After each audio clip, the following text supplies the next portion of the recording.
Hey, I'm Andy, and welcome to Rock, Roll, and Red Plaid.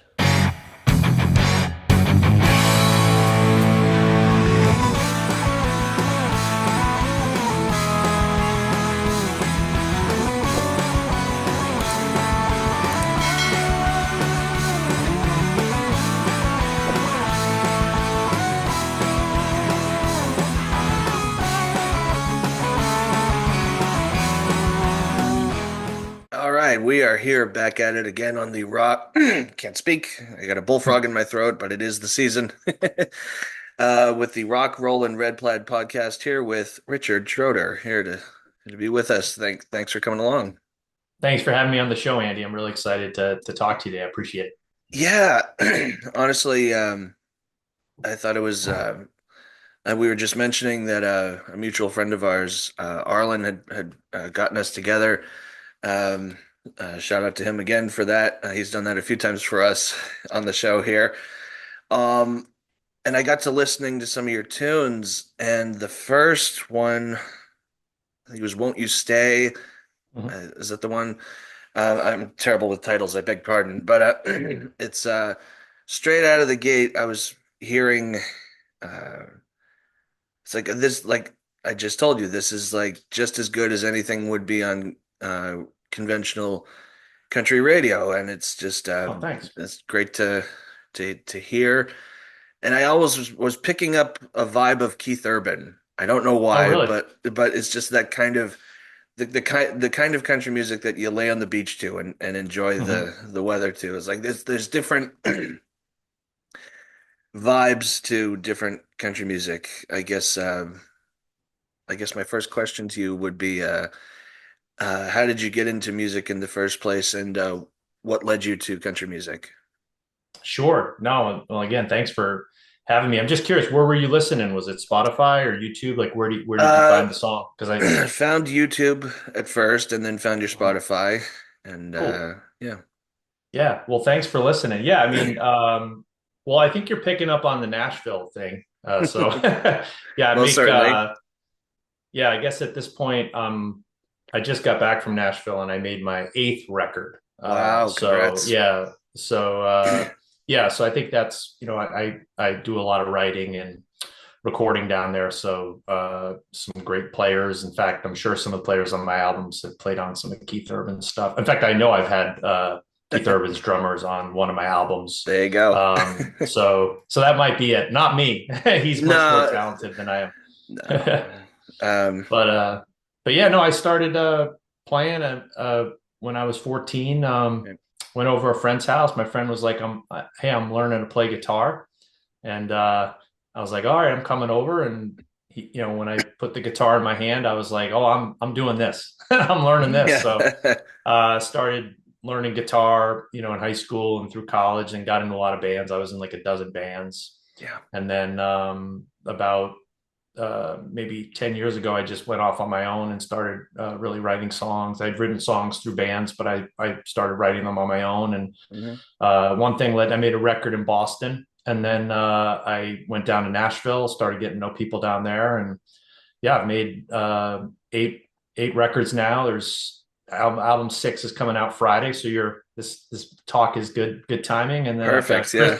got a bunch of Christmas stuff coming out right after Oh, that okay. this year. I've got two Christmas EPs that'll culminate in a Christmas album. I love making Christmas music too. And then Okay.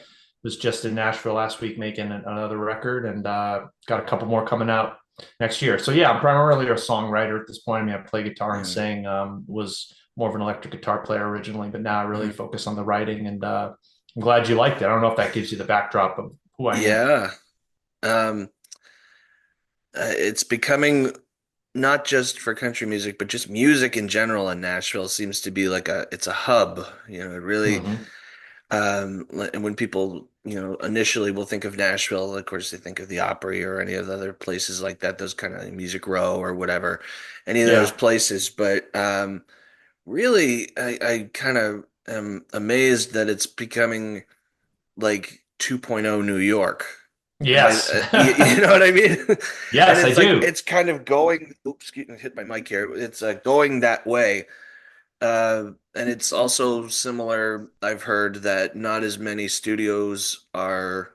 not staying in LA, but like more stuff is popping up in Vegas. Yeah. I've heard that. Have you Go ahead. have you been to Nashville, Not Andy? Is yet, this not not yet. yet? Okay. Yeah.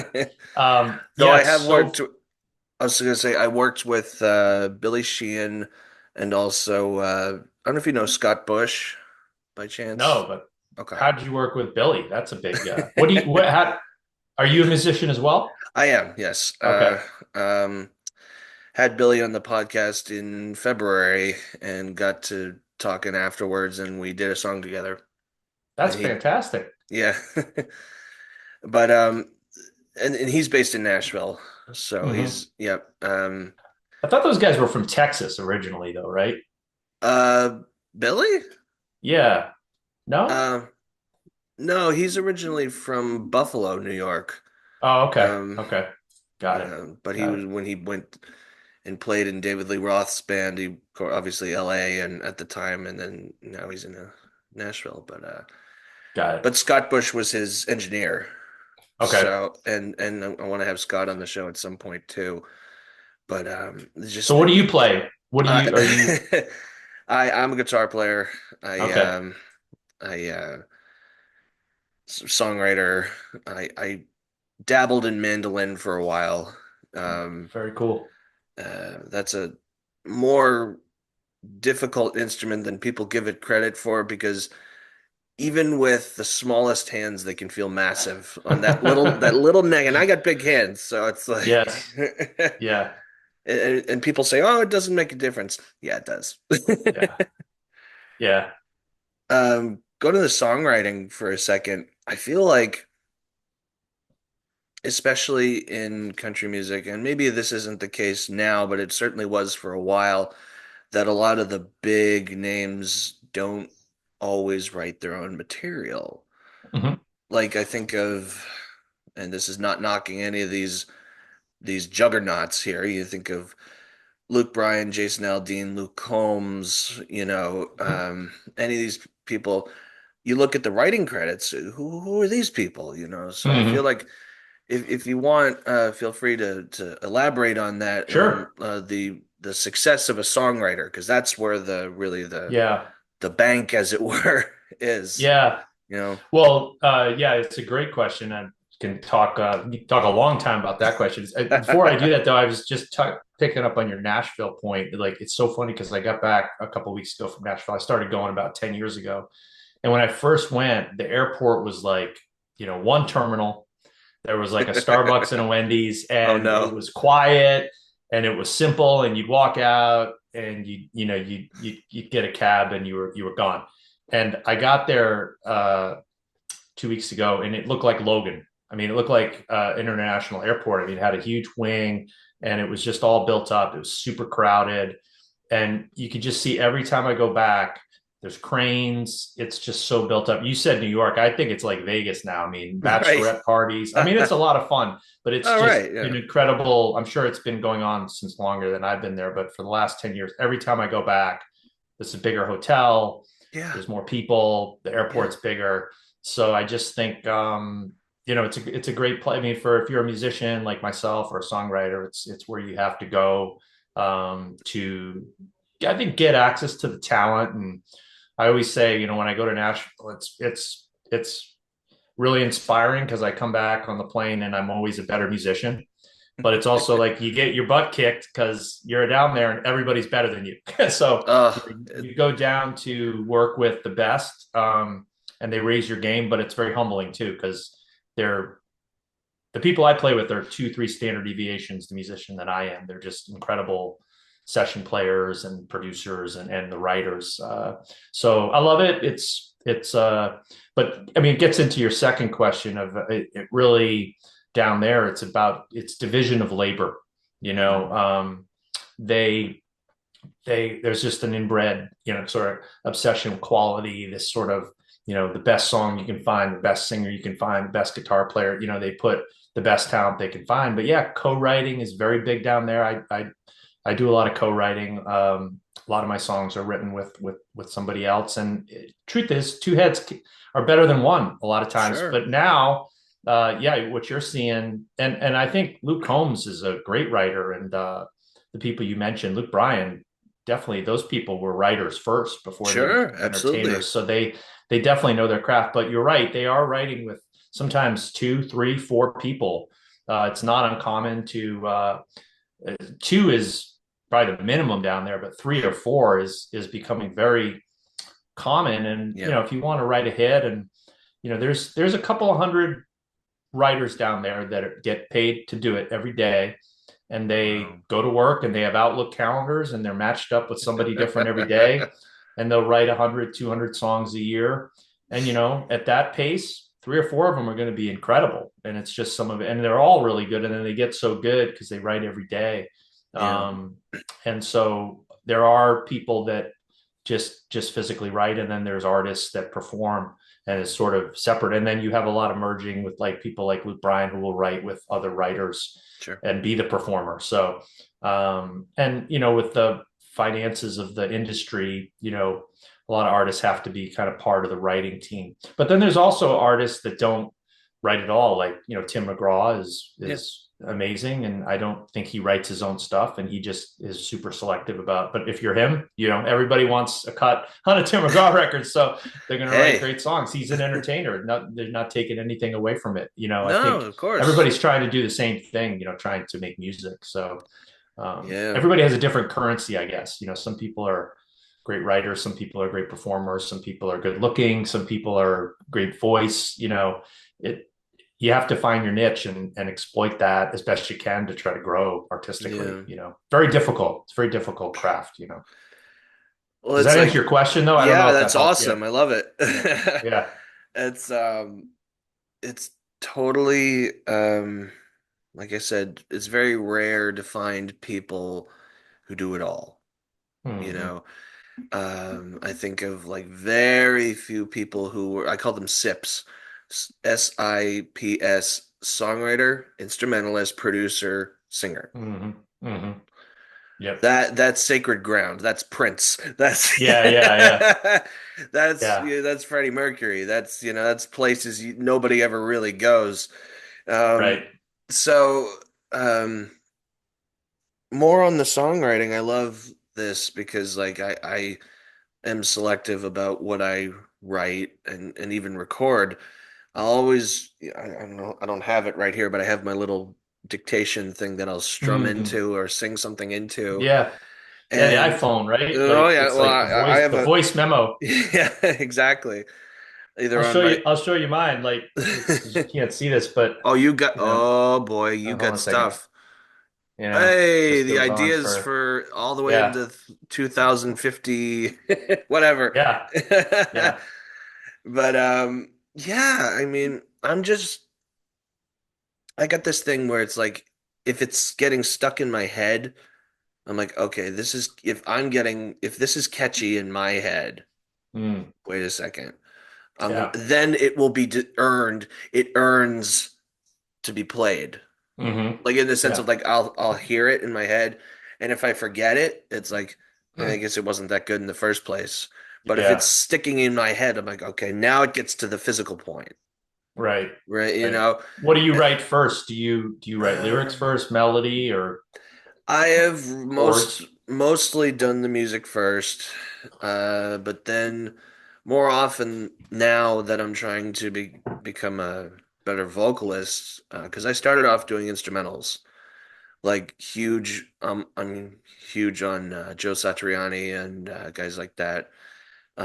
Which for those who may have not ever seen on this podcast, he gave me this pick when I met Oh him. wow.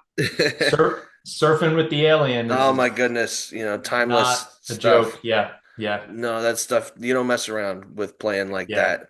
And that was Yeah. my jumping off point for playing, so So are you more in the metal sort of category or? and as long as it's melodic, I can't do too Mhm. much of the screamy scream stuff. But like if it's done Yeah. tastefully, I'd say. Mhm. But apart from that, I'd just say hard rock.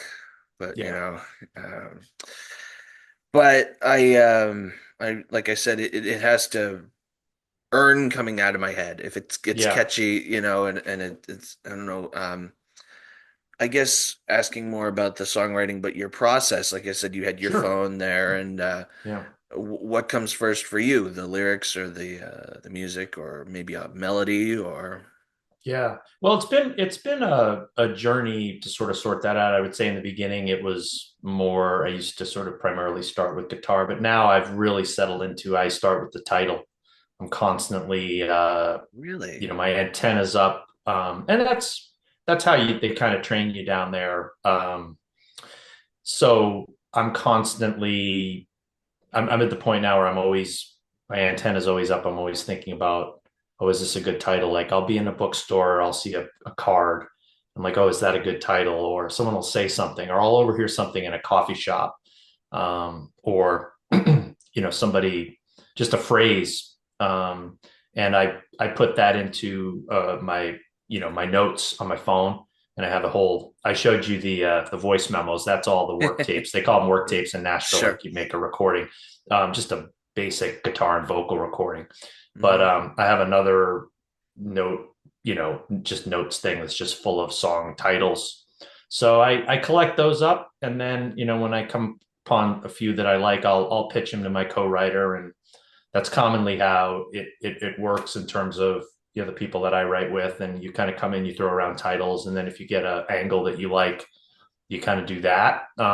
We typically, my main co-writer and myself, my mentor Steve Seskin, we usually write the chorus first. We come up with the title, kind of come up with the angle, write the chorus first. That can take anywhere from 2 to 3 hours just to get a chorus and into that, and then we would back out of it and write a verse and verses and Hmm. a bridge and try to figure out where it comes. And then so it's a long process actually, because my latest album was 2 years worth of writing, Mm. and we did 11 songs. I recorded 11 songs in 4 days in Nashville. That's the other thing down there. It's so efficient. Sure. The players are so good.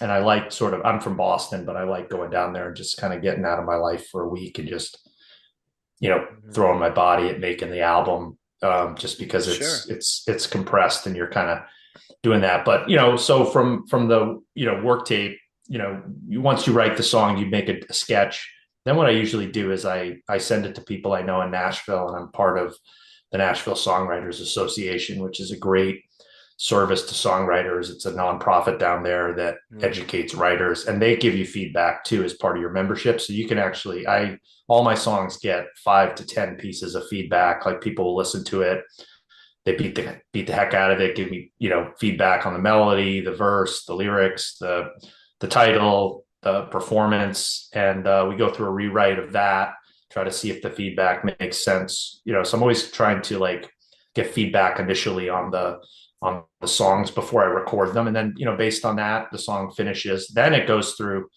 to my producer Matt McClure, and he's awesome because the next thing you get in Nashville or people I work with, like he'll comment on the songs. He might give me edits or feedback when they work on the form, talk about Mm. the production, like what are you hearing here? What's the tempo? Getting the key right for the voice is a big sort of scrubbing process. And then the guitar player on most of my albums down there, a fellow by the name of Jeff King, he's the band leader. So it kind of goes through all the players too.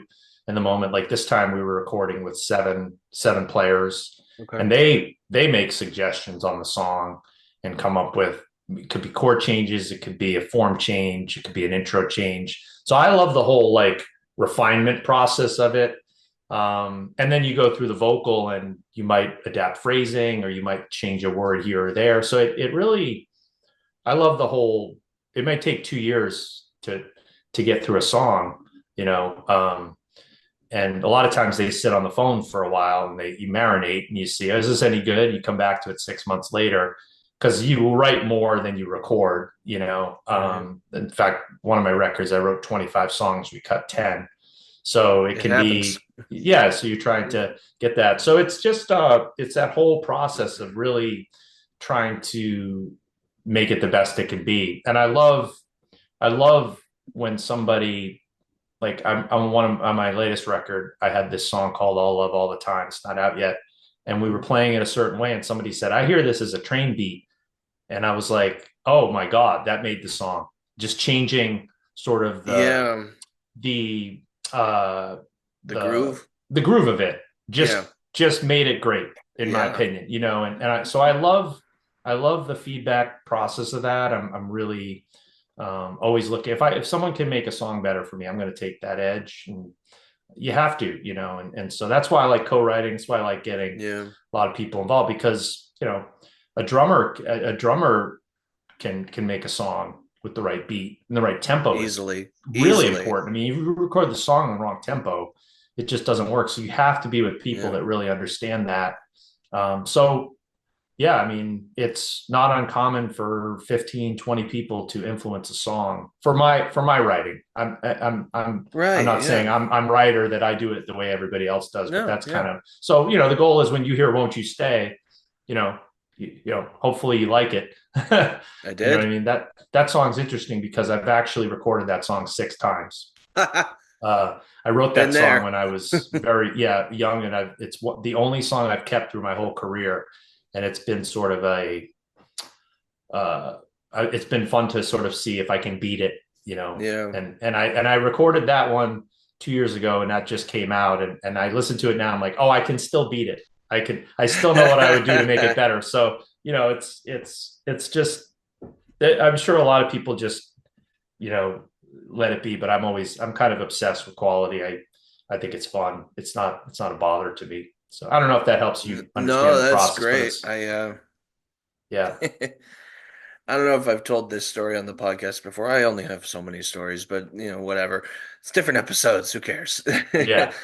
Um, my old band SS Bats had a song that we were working on that was very intricate, almost like a prog rock kind of tune.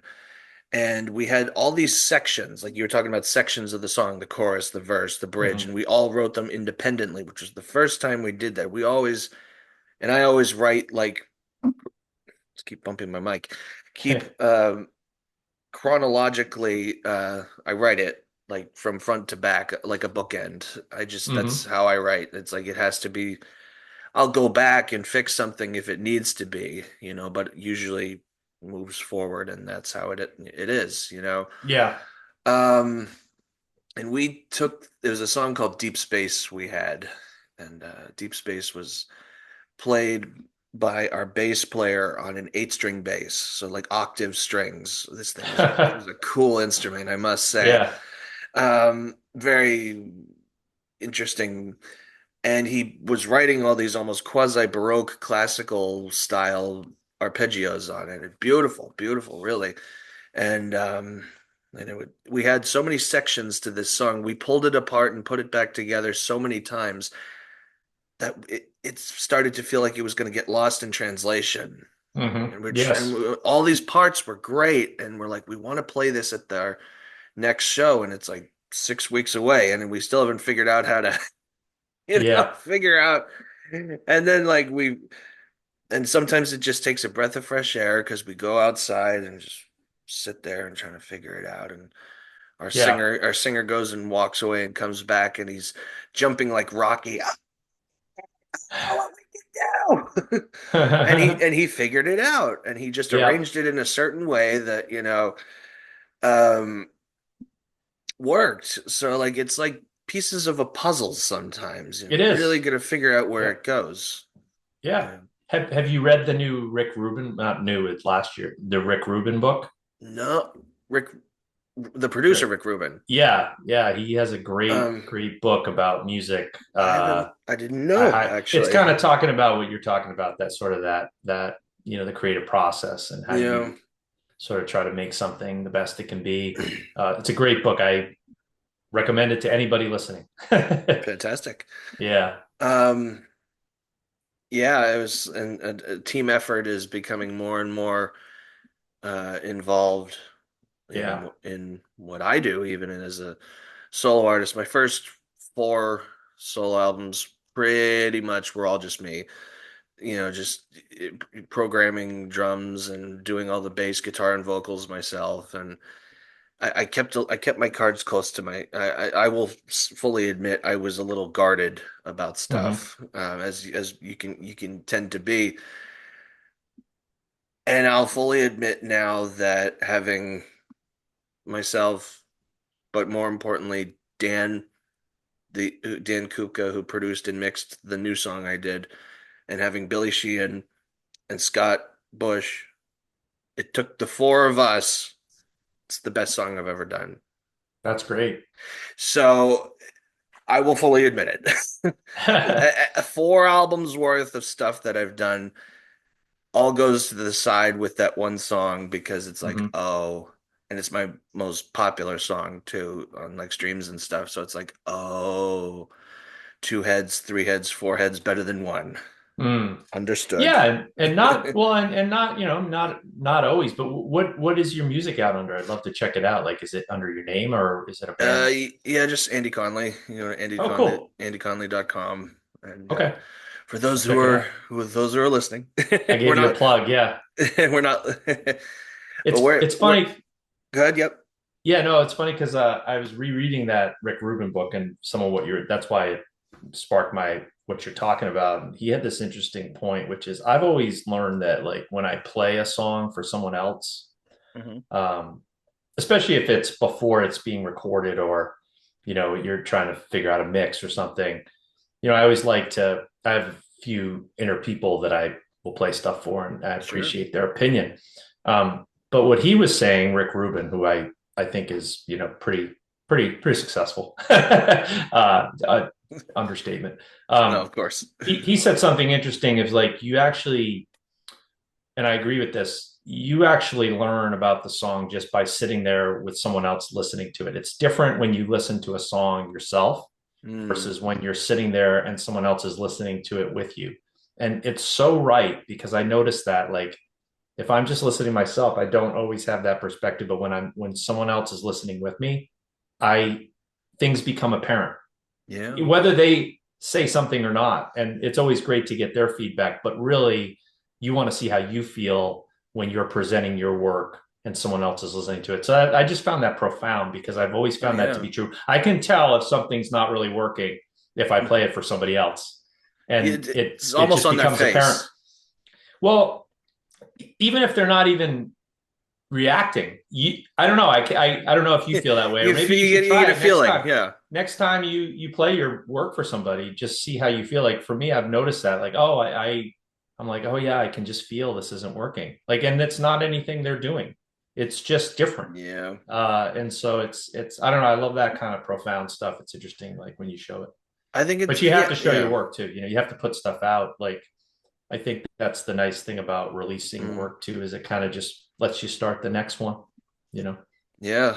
I mean, I think it's important to have as much as possible quality over quantity because like you said Yeah. you wrote 25 songs for a 10 song record, Yeah. I'm in the process of writing and it's probably not going to get above five or six songs because I want it to be concentrated and as good as Yeah. possible. Yeah. We're assembling the dream team over here, that'll Yeah.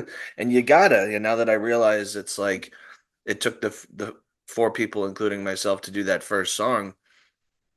It's like, oh, let's double down. Let's who can help and what can we compact into this project, Yeah. and really sink our teeth into it. It's interesting. It's funny you're bringing up all these things that are sparking things. Like one of the things that really changed, because I used to very much be like, I want to make the best song I can make. And I was more about like more limited amounts of songs, but the highest quality I could make. And that's one way to do it. I was watching this YouTube talk, or maybe it was an article, I can't remember, but they did this test and they put a group of 15 people in two separate rooms, and they were both to make clay pots, Hmm. and they were novices at it. And in one room, they said, "You're going to be judged on the quality of one clay pot. So your goal is to make the best clay pot you can possibly make, and you will be judged on that." And then the second room, they said, you are going to be judged on the number of clay pots you make. So Hmm. the amount of clay pots you make, how many you physically make.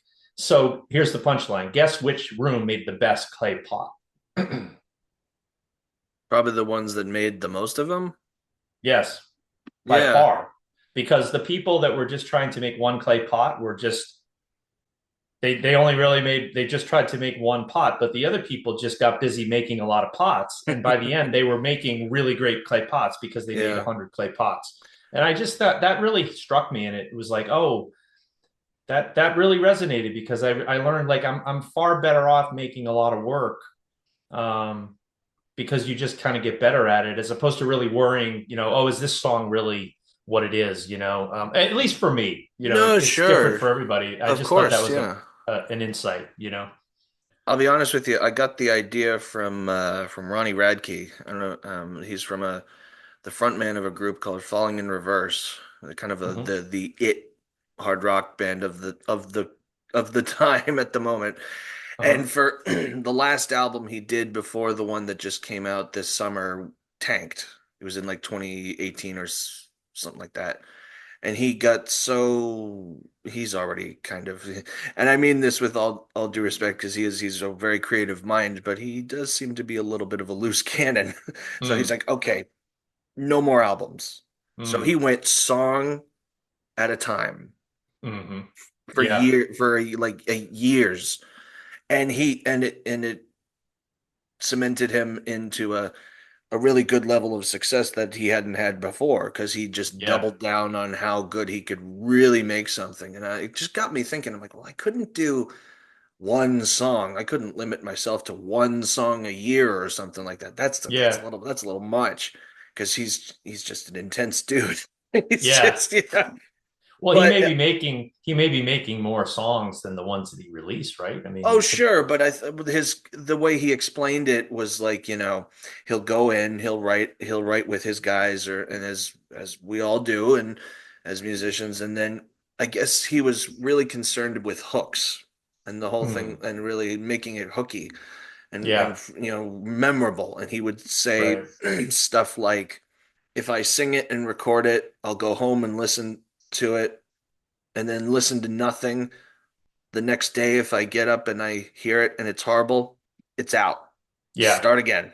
Right. So Yeah. he's digging in. So, but With it her worked. perspective. Yeah. It worked for him, but it's like at the same time it's like you could almost see the steam coming out of his ears. He could have been driving himself a little crazy stir crazy at that point, but it's like Yeah. at that point It's does it defeat the purpose? If you're Yeah. Well, I frantic think over it. that's the magic of this is there's no one right answer. Yeah, Everybody's different. Everybody's a different process. I'm just sharing mine, and I think sure. it it's interesting though because you mentioned kind of the one song at a time, and I do think with streaming now they've Mm, just pushed us to like be releasing singles, and I've actually reverted back a little bit because it's like the problem with releasing singles all the time is you get this big catalog of singles. And I think it's overwhelming to the listener when someone comes onto my page and they see like 25 singles. Like I've sort of gone the other way where it's like I leave the albums up, but I try to remove some of the singles because yeah, I get that you've got to promote it and streaming can only focus on one thing, but I'm finding people like going into the albums and listening to everything. They're more likely to get into your catalog if they come into 10 songs or yeah, six songs than I having to like the poke deep through. cuts. Yeah, poke through 10 singles. It gets a little bit tedious going back and forth. So Yeah, I don't know. I feel like some of it's swinging a little bit back. There's a happy medium, yeah, obviously, but yeah. yeah, Then there's guys, who dig in to make albums and really make them like album yeah, rock, yeah, or whatever genre, like really album oriented, yeah. which is cool too. Uh, I think of those albums from the 70s and 80s, like Thin Lizzy is one of my favorite bands, Hmm. and there's songs that you'll hear on the radio from them, but you dig in and you go, "Ooh, this is just as good. Why is this Yeah, not being played?" And it's like a Easter egg. It's like a little hidden gem. It's yeah. yeah. Do you find with the guitar? I have this question like with the guitar playing because you and I are both guitar players, and a lot of music you're mentioning I came up on too and I learned on, Hmm. like I can remember trying to figure out how to play Surfing with the Alien. Oh man, Like that's all this. yeah, yeah. I loved hard rock. I was in a couple of hard rock bands. I love metal. That's the other thing too. I love different genres. Like I've played in Yeah, a lot of different genres. But I wonder, like, it feels like guitar playing is less sort of now with sort of things being made in the box. So I just don't know if being a guitarist is as popular today as it was 10, 15, 20 years, 30 years. Certainly there was like the heyday of the bands that you're sort of mentioning. So I'm sure. just wondering, like, who are the big guitar players today? Or is it just because when you learn guitar, I always feel like you go back to like Led Zeppelin, you go back to like, It's like your those, ABCs of rock, you yeah, know? AC/DC. I mean, I still can't believe how good that. I don't know if you like AC/DC, Oh but yeah, I mean, yeah, that those riffs are so good, and yeah. it's just I was saying that this morning. I was in a working out with somebody, and we were talking about how like sometimes you listen to a song that's like 50 years old or 30 years old, and it sounds so quiet. But then when you put AC/DC on, it sounds completely current. Yeah, yeah, Like it yeah. doesn't like I don't know. And that album is 50 years old at this point. The Which Back in one's Black album. Back in Black is like no? it's like 1970. Yeah. That's not no. That's definitely that's 1980. That's Back in Black. I mean we I'm can look it up. I'm pretty sure because I know the only reason I Okay, well remember. it's 45 years old. I mean, Well, it regardless, doesn't really, yeah, yeah, it just regardless, sounds, it still sounds massive. massive And those guys weren't doing overdubs either. Like they were really in playing. the room. They were in the Yeah. room. Yeah, Yeah. So I mean, that's a whole nother way to write, yeah. I you know? mean, I love the idea of recording in the room, but then Yeah. maybe doing minimal overdubs is like that's how I would do in an ideal situation on the Yeah. floor. Do a little more later, then to add the vocals, Yeah. whatever. Because you can go back and comp vocals or whatever. If Hmm. sometimes singers will.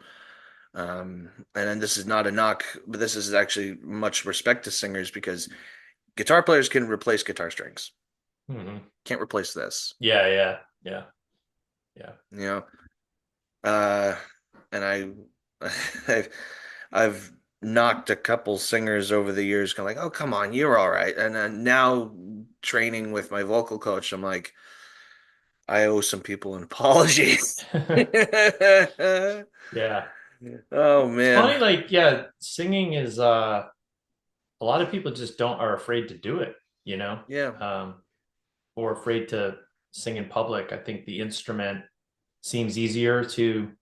I mean, it's always hard to get on stage. I think but it's so good for you. I Oh think that yeah.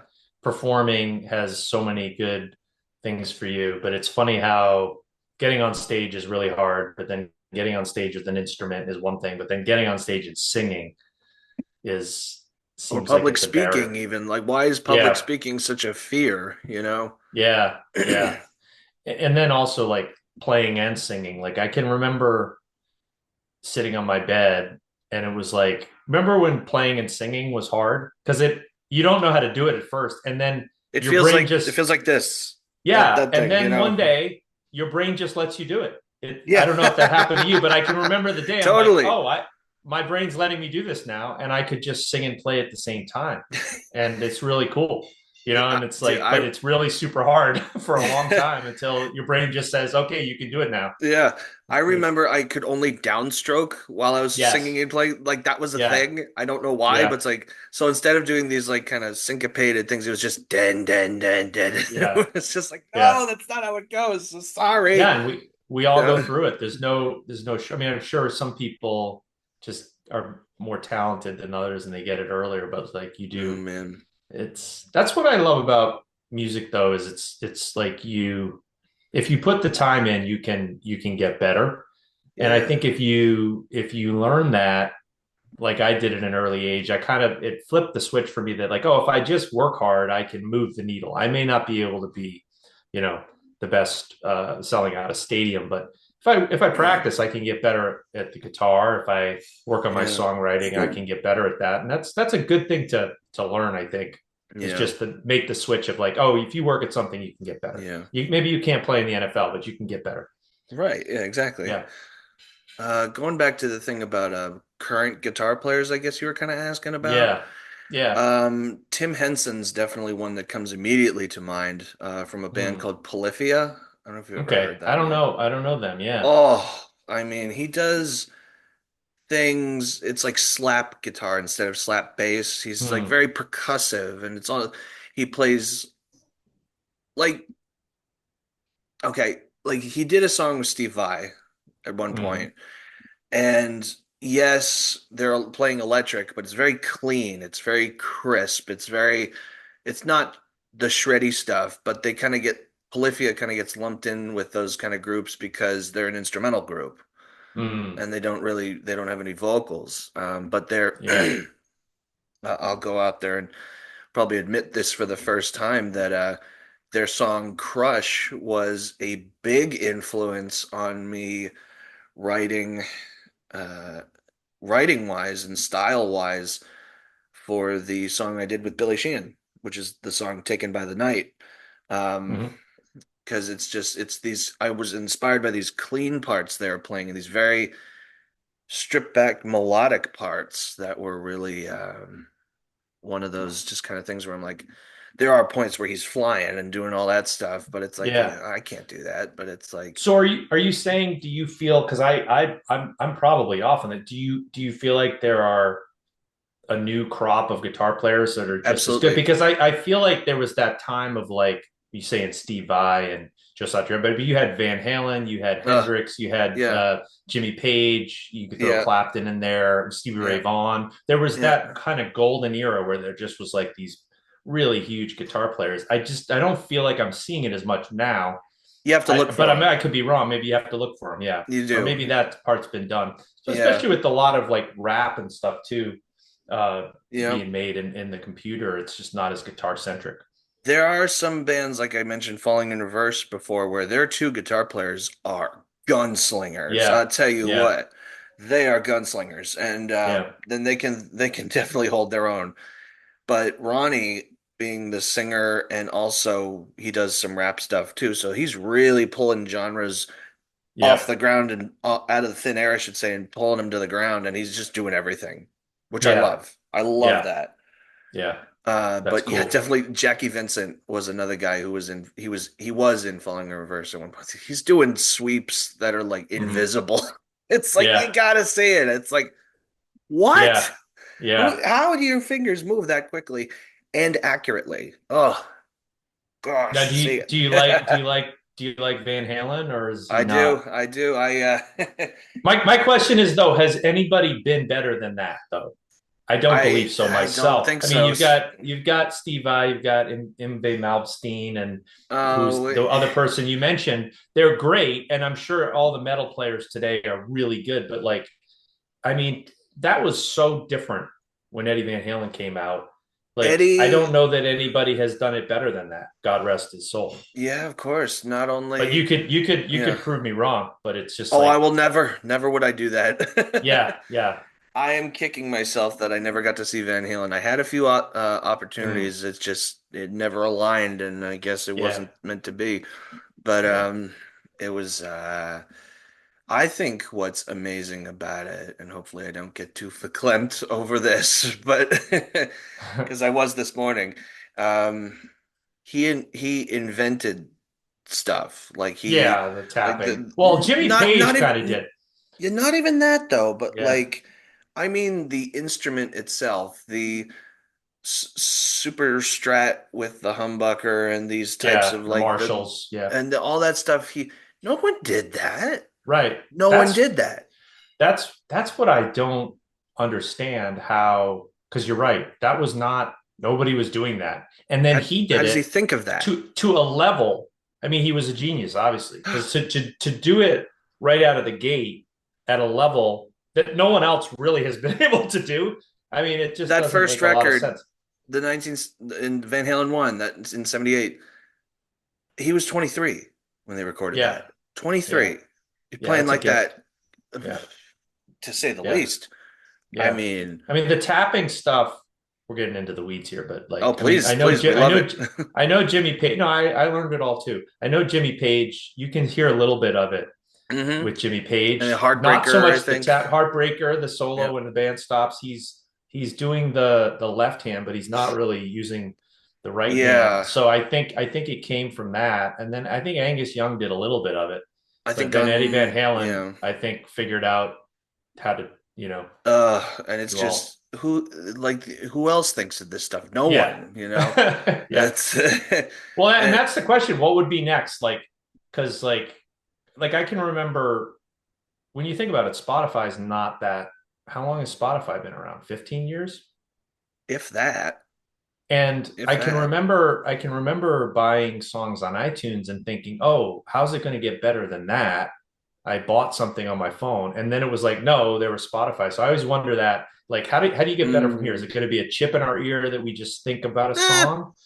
Is there going to be a different way to play uh, guitar? Like, how does it evolve from here? I don't know. I think there's going to be someone, I don't know who just thinks outside the box. Yeah, Eddie thought outside the box. yeah, Hendrix thought outside the box. I will say Steve Vai thought outside the box. Thinking of the yeah. seven-string guitar, popularizing Hmm. the seven strings and stuff, that Mm. blew up with Okay. extended range and stuff. People need to think outside the box. Yeah, yeah. Tough to do. I try. Yeah, yeah.